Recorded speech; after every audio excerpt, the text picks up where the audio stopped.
El que tiene mis mandamientos y los guarda es el que me ama, y el que me ama será amado por mi Padre, y yo lo amaré y me La manifestaré. reveladora palabra del Señor estará en Lucas capítulo 11 versículos del 1 al 4. Aconteció que estaba Jesús orando en un lugar, y cuando terminó, uno de sus discípulos le dijo: Señor, enséñanos a orar, como también Juan enseñó a sus discípulos. Y les dijo: Cuando oréis, decid: Padre nuestro que estás en los cielos, santificado sea tu nombre. Venga tu reino, hágase tu voluntad, como en el cielo, así también en la tierra. El pan nuestro de cada día, dánoslo hoy, y perdónanos nuestros pecados, porque también nosotros perdonamos a todos los que nos deben. Y no nos vendas en tentación, mas líbranos del mal. Cuando comencé a meditar sobre este pasaje y a estudiarla, me pregunté, ¿por qué cuando Jesús inició su ministerio y comenzó a llamar a los que serían sus discípulos, no les enseñó primeramente a orar? ¿Se han preguntado por qué? Mucha de la palabra de Dios que los tengo en mi mente y que aún no recibo la revelación, las medito en mi diario vivir hasta que se da el momento en que ésta llega en lo que pueda estar haciendo. Hay una palabra que vino a mi mente y me ayudó a entender la pregunta que hice al principio de esta introducción. Dice Juan capítulo 11 versículo 42. Yo sabía que siempre me oyes, pero lo dije por causa de la multitud que está alrededor, para que crean que tú me has enviado. Esto dijo Jesús al Padre Celestial antes que llamase a Lázaro venir fuera de la sepultura. Antes de llamarlo, él ya sabía que Lázaro saldría. ¿Por qué? Porque Jesús era obediente al Padre en todo. Es más, él tuvo que aprender obediencia. Dice Hebreos capítulo 5 versículos del 7 al 9. Y Cristo, en los días de su carne, ofreciendo ruegos y súplicas con gran clamor y lágrimas al que le podía librar de la muerte, fue oído a causa de su temor reverente, y aunque era hijo, por lo que padeció aprendió la obediencia, y habiendo sido perfeccionado, vino a ser autor de eterna salvación para todos los que le obedecen. Y esto no se está refiriendo al sufrimiento de Cristo en la cruz, porque ¿cómo iba a aprender si estaba muerto en la cruz? Sino que se está refiriendo de su vida en su carne física. Fue de sacrificio constante de luchar contra el pecado. De hecho, lo dice unos versículos antes de lo que leímos. Veamos Hebreos capítulo 5 versículos del 1 al 4. Porque todo sumo sacerdote tomado de entre los hombres es constituido a favor de los hombres en lo que a Dios se refiere, para que presente ofrendas y sacrificios por los pecados, para que se muestre paciente con los ignorantes y extraviados, puesto que él también está rodeado de debilidad, y por causa de ella debe ofrecer por los pecados, tanto por sí mismo como también por el pueblo. Y nadie toma para sí esta honra, sino el que es llamado por Dios, como lo fue Aarón. Él fue obediente en todo lo que el Padre le había enviado, porque él sabía que la palabra de Dios era más importante que todas las cosas.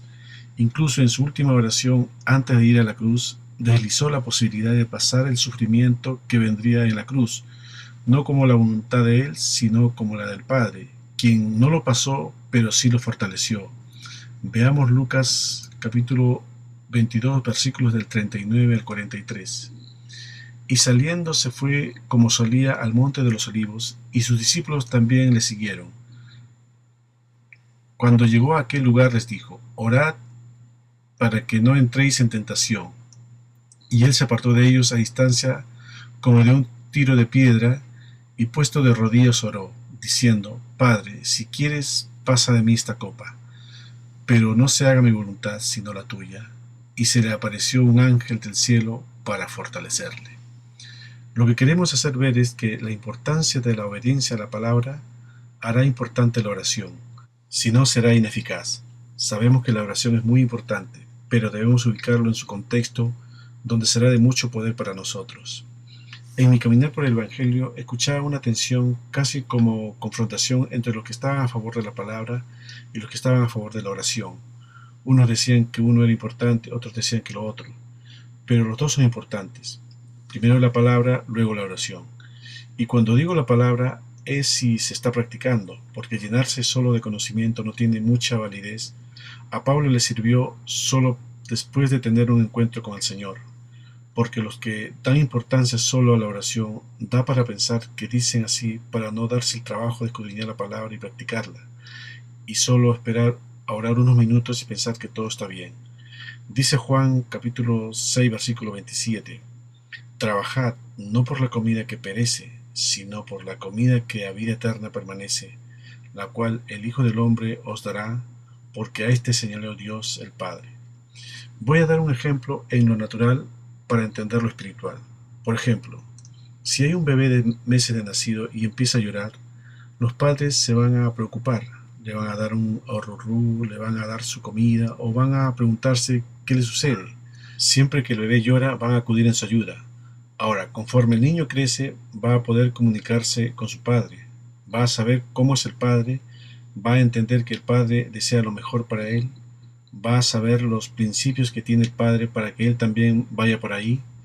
Cuanto más crece será mejor la comunicación. Pero si solo se queda en niño, el padre le puede ayudar o probablemente ya no va a hacer caso de sus rabietas porque siempre vendrá llorando diciendo que se cayó. Así también es en lo espiritual.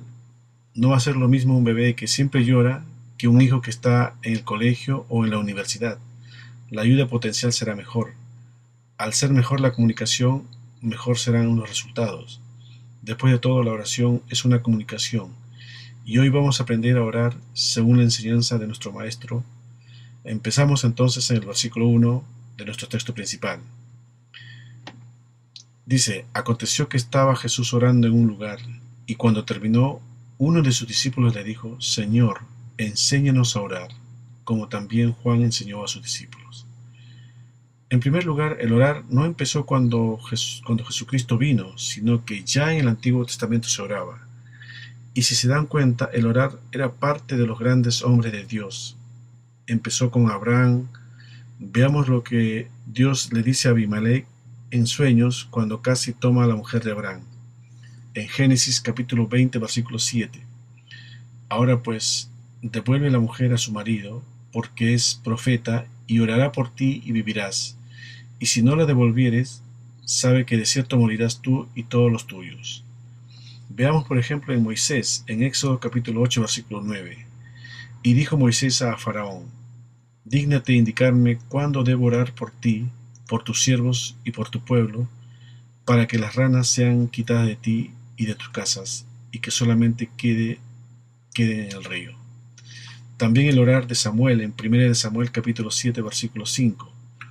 Y Samuel dijo, reunid a todo Israel en Mizpa, y yo oraré por vosotros a Jehová. También la de David, en Salmos capítulo 86, versículo 11. Enséñame tus caminos, oh Señor, para que viva de acuerdo con tu verdad. Concédeme pureza de corazón, para que te honre. Veamos el orar de Salomón. Dice 2 de Crónicas capítulo 7, versículo 1. Cuando Salomón acabó de orar, descendió fuego de los cielos y consumió el holocausto y las víctimas, y la gloria de Jehová llenó la casa. También el profeta Isaías, en 2 de Crónicas capítulo 32, versículo 20. Mas el rey Ezequías y el profeta Isaías, hijo de Amós, oraron por esto y clamaron al cielo. Y así muchos de los hombres de Dios oraban, así como también lo hacían en conjunto, como pueblo, pero también los impíos oraban, pero no era eficaz en ellos. Dice Isaías capítulo 16, versículo 12. Y cuando apareciere Moab, cansado sobre los lugares altos, cuando venga a su santuario a orar, no le valdrá. También Juan capítulo 9, versículo 31. Y sabemos que Dios no oye a los pecadores, pero si alguno es temeroso de Dios y hace su voluntad, a ese oye. Salvo que un pecador se arrepienta de corazón, podría ser oída su voz. Dice 2 de Crónicas capítulo 6, versículos 37 al 39.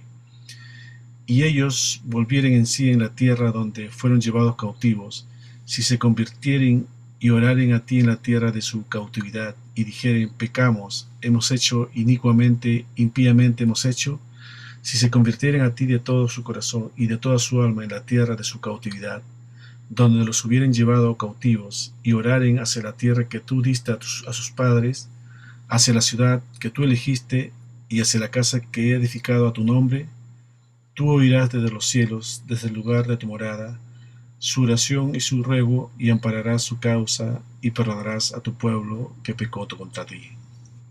Entonces lo que debemos ver es que solo la oración del justo puede mucho, y el justo es simplemente aquel que obedece la palabra. Dice Hebreos capítulo 10, versículo 38. Mas el justo vivirá por la fe, y si retrocediere no agradará a mi alma. Así, viendo los discípulos de Jesús que estaba orando, cuando terminó, uno de ellos le dijo que le enseñara a orar. Ahora, ellos vieron todas las señales que Jesús hacía, todos los milagros y sobre todo cómo era Él. Entonces, probablemente se preguntaron y respondieron: esto debe ser el secreto, porque nuestra oración no es tan eficaz como la de Él. Y para disimular un poco, este discípulo le dijo, como también Juan enseñó a sus discípulos. Lo que le estaba diciendo a este discípulo es: mira, Juan enseña a sus discípulos, podrías hacerlo también a nosotros. No se estaban refiriendo a la forma ni al fondo, porque que sepamos, Juan no hizo ningún milagro, ni era docto en las Escrituras. De hecho, tuvo dudas de si Jesús era el Cristo que había de venir. Dice Lucas capítulo 7, versículo 19. Y los envió a Jesús para preguntarle: ¿eres tú el que había de venir o esperaremos a otro? Sino a lo que este discípulo se estaba refiriendo era al acto mismo de enseñar. De hecho, Jesús dijo en Lucas capítulo 7, versículo 28: os digo que entre los nacidos de mujeres no hay mayor profeta que Juan el Bautista, pero el más pequeño en el reino de Dios es mayor que él. Así hoy en día hay quienes tratan de enseñar a otros cómo orar, sin tener el Espíritu, o hay quienes escuchan cómo otros oran y lo imitan sin saber por qué. Todavía están bajo la ley del pecado. Lo cierto es que hoy vamos a escudriñar y ver cómo Jesús muestra cómo se debe orar. Versículo 2 de nuestro texto principal. Y les dijo: cuando oréis, decid: Padre nuestro que estás en los cielos, santificado sea tu nombre, venga tu reino, hágase tu voluntad, como en el cielo así también en la tierra. En esta parte ya Jesús había enviado a sus discípulos en una misión dándole poder y autoridad sobre todos los demonios y sanar enfermedades. Dice Lucas capítulo 9 versículos del 1 al 2. Habiendo reunido a sus 12 discípulos, les dio poder y autoridad sobre todos los demonios y para sanar enfermedades, y los envió a predicar el reino de Dios y a sanar a los enfermos. En Mateo capítulo 12 versículo 28 dice: pero si yo por el Espíritu de Dios echo fuera a los demonios, ciertamente ha llegado a vosotros el reino de Dios. Es decir, ya habían sido limpiados, no del todo para recibir el Espíritu Santo. De hecho, le habla: cuando oréis, decid. Ese decid no es solo de palabras, sino que como uno habla, es como es en el corazón. Dice Mateo capítulo 12, versículos del 32 al 37. A cualquiera que dijera alguna palabra contra el Hijo del Hombre, le será perdonado. Pero al que hable contra el Espíritu Santo, no le será perdonado ni en este siglo ni en el venidero. O haced el árbol bueno y su fruto bueno, o haced el árbol malo y su fruto malo. Porque por el fruto se conoce el árbol. Generación de víboras, ¿cómo podéis hablar lo bueno siendo malos? Porque de la abundancia del corazón habla la boca. El hombre bueno del buen tesoro del corazón saca buenas cosas, y el hombre malo del mal tesoro saca malas cosas. Mas yo os digo que de toda palabra ociosa que hablen los hombres, de ella darán cuenta en el día del juicio. Porque por tus palabras serás justificado, y por tus palabras serás condenado. Es decir, cada uno debemos autoexaminarnos, cada uno sabe cómo emite palabra, qué es lo que sale. Entonces, en el versículo 2 de nuestro texto base, cuando dice decid, es porque sus discípulos saben qué proporción han sido limpiados. De hecho, no dice quién de sus discípulos le fue a preguntar, pero cada uno sabe lo que la palabra ha hecho en cada uno de ellos, si han estado obedeciendo o no. De hecho, en un pasaje más adelante, los reprende por su incredulidad. Veamos Mateo capítulo 17 versículos del 16 al 18. Y yo lo he traído a tus discípulos, pero no le han podido sanar. Respondiendo Jesús dijo: oh generación incrédula y perversa, ¿hasta cuándo he de estar con vosotros? ¿Hasta cuándo os he de soportar? Traédmelo acá. Y reprendió Jesús al demonio, el cual salió del muchacho, y éste quedó sano desde aquella hora. Si les llama generación incrédula es porque no estaban obedeciendo, no se estaban limpiando con la prontitud que debía ser.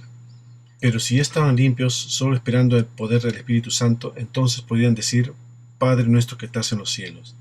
Así le respondió Jesús a Pedro antes que reciba el Espíritu Santo en Juan capítulo 13 versículos del 7 al 10. Respondió Jesús y le dijo: Lo que yo hago, tú no lo comprendes ahora, mas lo entenderás después. Pedro le dijo: No me lavarás los pies jamás. Jesús le respondió: Si no te lavare, no tendrás parte conmigo. Le dijo Simón Pedro: Señor, no solo mis pies, sino también las manos y la cabeza. Jesús le dijo: El que está lavado no necesita sino lavarse los pies, pues está todo limpio, y vosotros limpios estáis, aunque no todos. Es decir, lo primero que el Señor le refirió a sus discípulos es que cuando se empieza a orar con el entendimiento es llamar por su nombre a su Padre, decirle: Padre nuestro que estás en los cielos. Es ahí donde nosotros debemos tener conciencia clara en nuestro espíritu si Dios es nuestro Padre. Si Dios es nuestro Padre, entonces podemos acercarnos a Él confiadamente y hablarle como el Señor Jesucristo dijo a sus discípulos hace 2000 años y hoy a nosotros como su iglesia. Y para que Dios sea nuestro Padre, primeramente tenemos que participar en un arrepentimiento y conversión a Dios para que sean perdonados nuestros pecados, como dice Hechos capítulo 3 versículo 19. Así que arrepentíos y convertíos, para que sean borrados vuestros pecados, para que vengan de la presencia del Señor tiempos de refrigerio. Luego viene: santificado sea tu nombre. Aquí cuando el Señor le dice a sus discípulos que deben de decirle a su Padre que su nombre tiene que ser santificado, es porque Dios ha establecido en su eterna sabiduría que el hombre debe aprender a santificarlo, a Él. ¿De qué manera? Su palabra lo dice en Números capítulo 20 versículos del 7 al 13. Y habló Jehová a Moisés diciendo: Toma la vara y reúne la congregación, tú y Aarón tu hermano, y hablad a la peña a vista de ellos. Y ella dará su agua, y les sacarás aguas de la peña, y darás de beber a la congregación y a sus bestias. Entonces Moisés tomó la vara de delante de Jehová, como él le mandó, y reunieron Moisés y Aarón a la congregación delante de la peña, y les dijo: Oíd ahora, rebeldes, ¿os hemos de hacer salir agua de esta peña? Entonces alzó Moisés su mano y golpeó la peña con su vara 2 veces, y salieron muchas aguas, y bebió la congregación y sus bestias. Y Jehová dijo a Moisés y a Aarón: Por cuanto no creísteis en mí para santificarme delante de los hijos de Israel, por tanto no meteréis esta congregación en la tierra que les he dado. Estas son las aguas de la rencilla, por las cuales contendieron los hijos de Israel como Jehová, y él se santificó en ellos. Es decir, aquí en esta parte Moisés y Aarón no le santificaron, no le obedecieron exactamente, porque el Señor le dijo a Moisés que hablara a la peña, no que la golpeara. Y en la última parte de este versículo 13 dice que el Señor se santificó en ellos, en los israelitas, porque bebieron, porque el mandato era que se dé de beber a la congregación. Por eso el hombre, para santificar a Dios, debe de oír su palabra, creerla, guardarla y practicarla. Cuando el hombre hace eso, dice la Escritura que esa es la manera de santificar el hombre a Dios. Ahora bien, cuando el hombre aprende a santificar conforme a la palabra de Dios, se da cuenta que Dios, aunque es eternamente santo, 3 veces santo, el hombre tiene la responsabilidad de aprender a santificarlo. Lo segundo que el Señor revela es, como lo dice en el libro de Ezequiel, capítulo 36, versículos del 23 al 28. Y santificaré mi grande nombre, profanado entre las naciones, el cual profanasteis vosotros en medio de ellas, y sabrán las naciones que yo soy Jehová, dice Jehová el Señor, cuando sea santificado en vosotros delante de sus ojos, y yo os tomare de las naciones, y os recogeré de todas las tierras, y os traeré a vuestro país. Esparciré sobre vosotros agua limpia, y seréis limpiados de toda vuestra inmundicia, y de todos vuestros ídolos os limpiaré. Os daré corazón nuevo, y pondré espíritu nuevo dentro de vosotros, y quitaré de vuestra carne el corazón de piedra, y os daré un corazón de carne, y pondré dentro de vosotros mi espíritu, y haré que andéis en mis estatutos, y guardéis mis preceptos, y los pongáis por obra. Habitaréis en la tierra que di a vuestros padres, y vosotros me seréis por pueblo, y yo seré a vosotros por Dios. Dijo por medio del profeta que él santificaría su glorioso nombre entre las naciones, recogiendo a su pueblo para traerlo a su rebaño. Dice 1 de Tesalonicenses capítulo 5 versículo 23: Y el mismo Dios de paz os santifique por completo, y todo vuestro ser, en espíritu, alma y cuerpo, sea guardado irreprensible para la venida de nuestro Señor Jesucristo. Esta es la parte del Espíritu Santo trabajando en el corazón y en el alma. y el cuerpo de la iglesia. Ahora bien, si el deber de la iglesia es aprender a santificar a Dios conforme a la palabra, y la parte del Señor es santificarnos a nosotros para que seamos hallados irreprensibles para ese día que se acerca la venida de nuestro Señor Jesucristo, pues entonces pidamos al Señor en oración estas dos cosas, que Él nos revele cómo santificarlo, recibiéndole su palabra y poniéndolo por obra. Así lo dice el Espíritu Santo: el hombre que recibe la palabra en el corazón, la cree, la guarda y la practica, está santificando a Dios. Segundo, cuando el hombre santifica a Dios mediante la misma palabra, está cumpliendo lo que el Señor Jesucristo declaró en Juan capítulo 17, versículo 17. Santifícalos en tu verdad, tu palabra es verdad.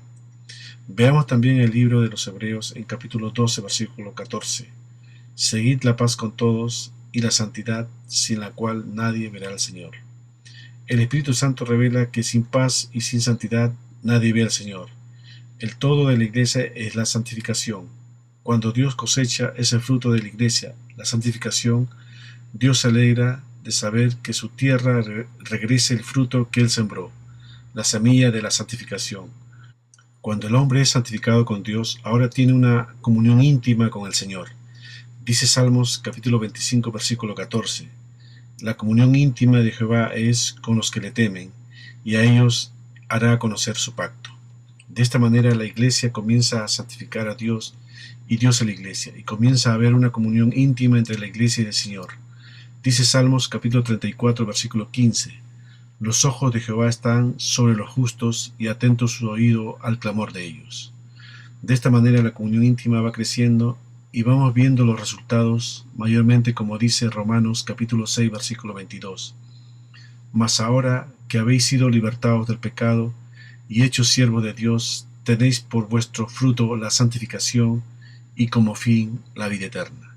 La otra parte de esta oración es: venga tu reino. Cuando el Señor santifica al hombre, ahora Jesucristo enseña que le pida a Dios que su reino venga a esta persona.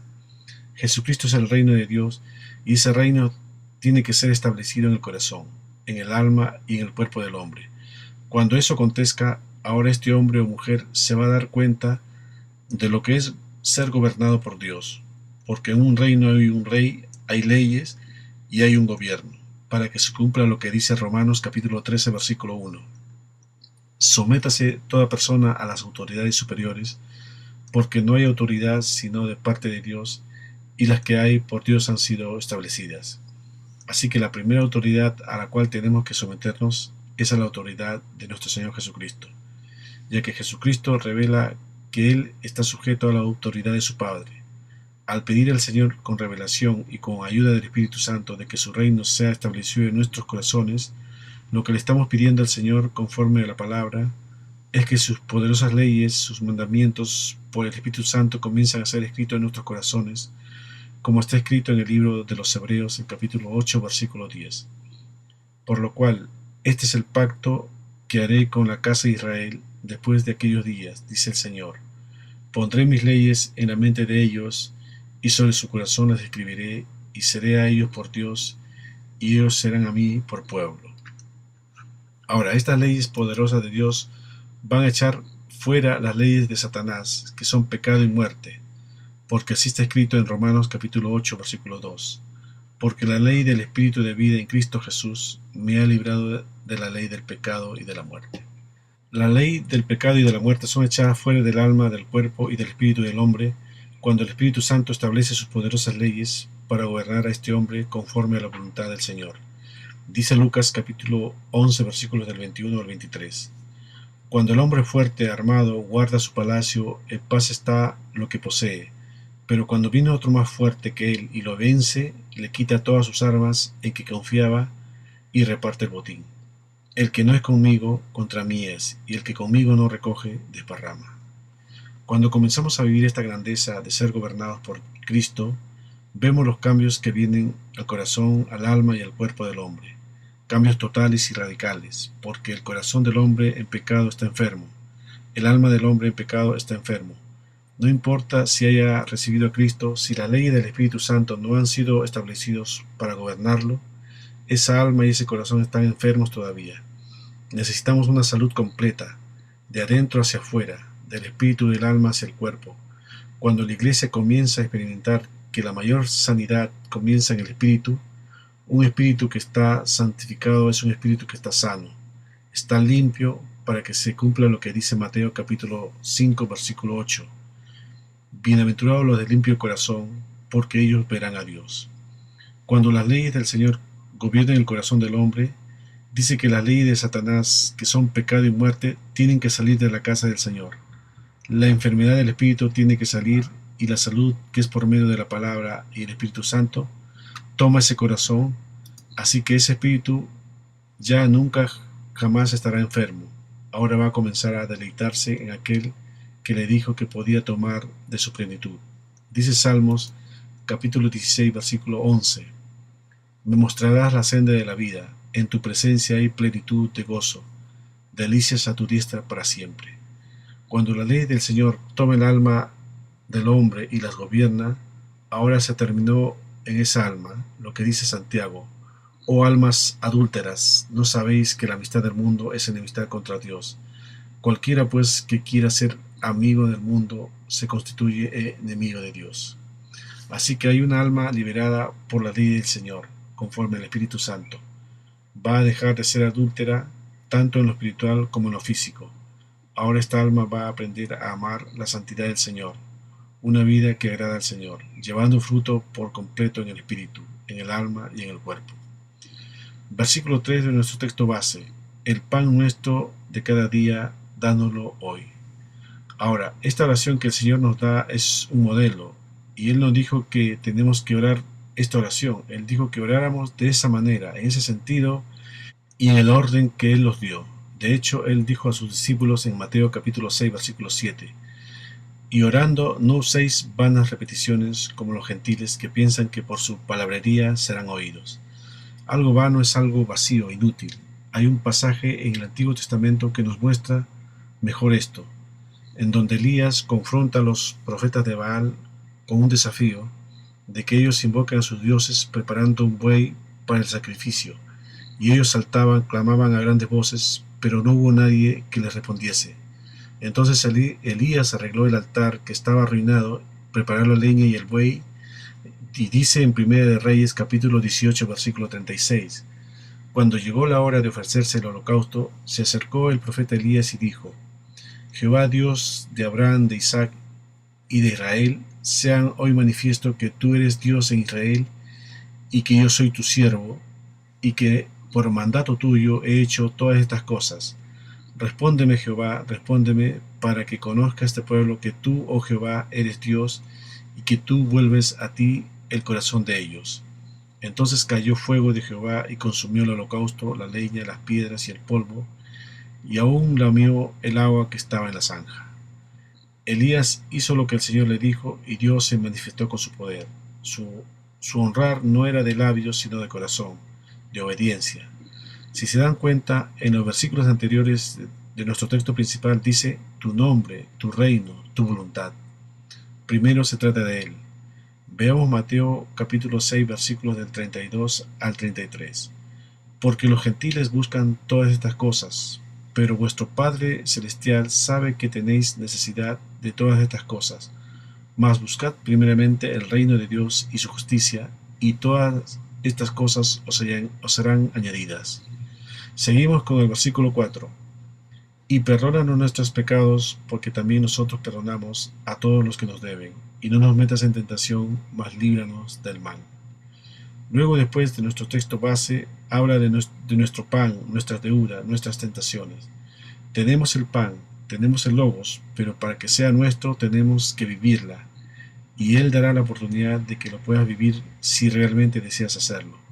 Dice Juan capítulo 7 versículos 17 y 18: El que quiere hacer la voluntad de Dios, conocerá si la doctrina es de Dios o si yo hablo por mi propia cuenta.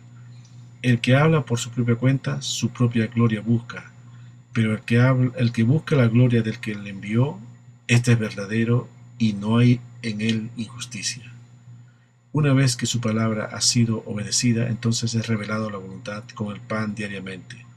No es lo mismo un pan seco y añejo que uno recién salido del horno. Y luego viene el perdonar a los que nos ofenden, que a veces es duro, pero es mucho más grande el perdón que recibimos de Cristo. Y por último, que no nos dejen caer en tentación. Dice Santiago capítulo 1 versículo 12: Bienaventurado el varón que soporta la tentación, porque cuando haya resistido la prueba, recibirá la corona de vida que Dios ha prometido a los que le aman. Amén.